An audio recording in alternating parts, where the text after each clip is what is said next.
Today is Friday, the 20th day of the Omer, which is 2 weeks and 6 days.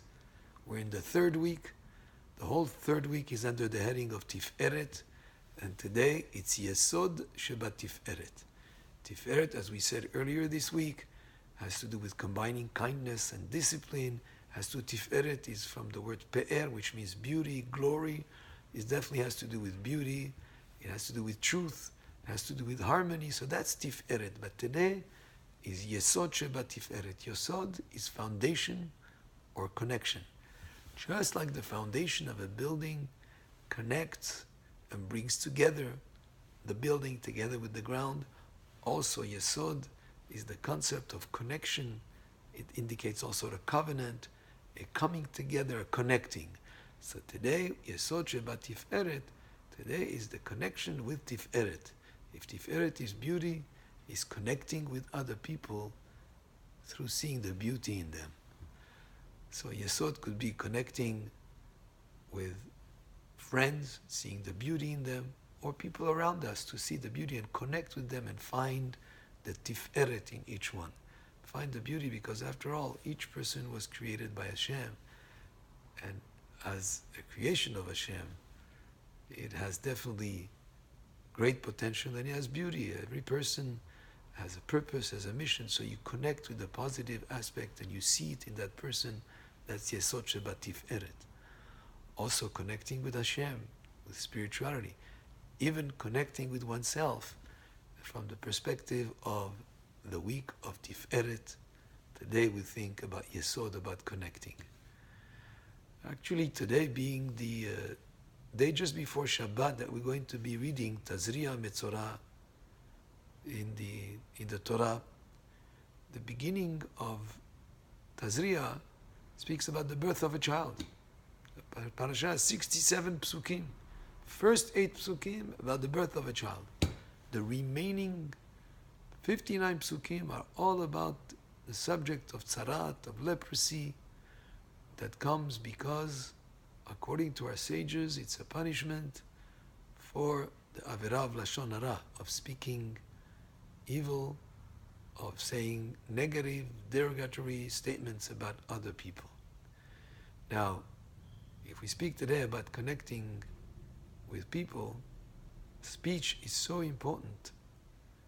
What's the connection actually between the birth of a child and tzarat? Well, if we go back to the creation of man, the birth of the first man, Adam Arishon, when Hashem breathed into his nostrils a breath of life, the Targum Ankilo says, when he became a living spirit, he became a speaking spirit.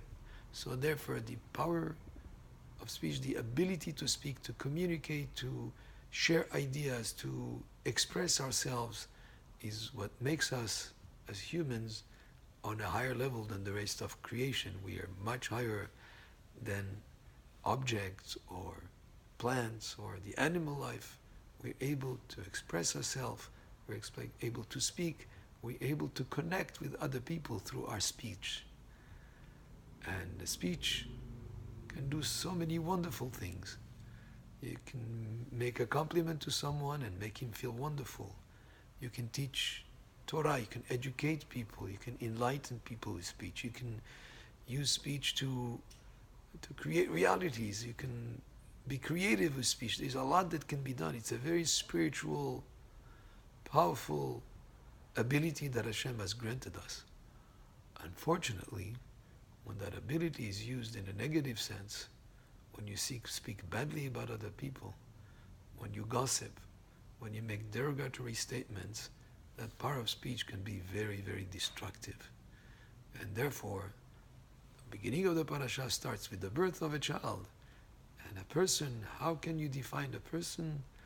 The sages say, Adam is medaber. What is medaber? He's given the title of a speaking spirit. It's a spirit that is able to communicate with words. Well, a person having that ability should be careful not to use it in the negative sense. And if a person uses it in a negative sense, the Torah tells us in the parasha of this week, the punishment of tzarat, metzorah, is motzi shem ra. Metzora is an acronym for a person who gives a bad reputation to another. And this Shabbat actually is a Shabbat that hundreds of rabbis are coming together as part of a program to highlight the grave dangers and destructive aspects of Lashon Hara. And especially in this day and age, with the social media and with the many aspects of WhatsApp and Twitter and all these other vehicles, when a rumor or Lashon Hara would have taken weeks maybe to spread around the neighborhood or around town, today, with the social media, Lashon Hara has been sort of weaponized, became an incredible weapon that can within seconds go viral and reach millions of people and be very destructive. So we have to be aware of these dangers. We have to realize that the power of speech is an incredible power that Hashem gave us to be able to do things creatively, positively, constructively. And if it has such a high potential, it could be unfortunately used in the negative way. We have to refrain from that. We have to have the self-discipline to know what is proper to say, what is not proper to say. And sharing things on social media sometimes could be negative in a way that would destruct the reputation of people just by spreading all over. So we have to refrain from that. We have to be careful. And the more we're careful with our speech, the more we refrain to say things that we shouldn't say, the more Hashem will bless us with many blessings, and the more we will merit we will deserve the many blessings that a person has in potential coming to him. He just has to act properly, use speech properly. And chas v'shalom, if a person speaks Lashon Hara, wherever, to one person, or a Shabbat table, chas v'shalom, or any situation, not only is he harming the person that he speaks about, but unfortunately he puts himself at risk of losing the blessings that he had coming to him. It's a vessel of blessings that he has, and he puts holes in it every time that he speaks Lashon Hara.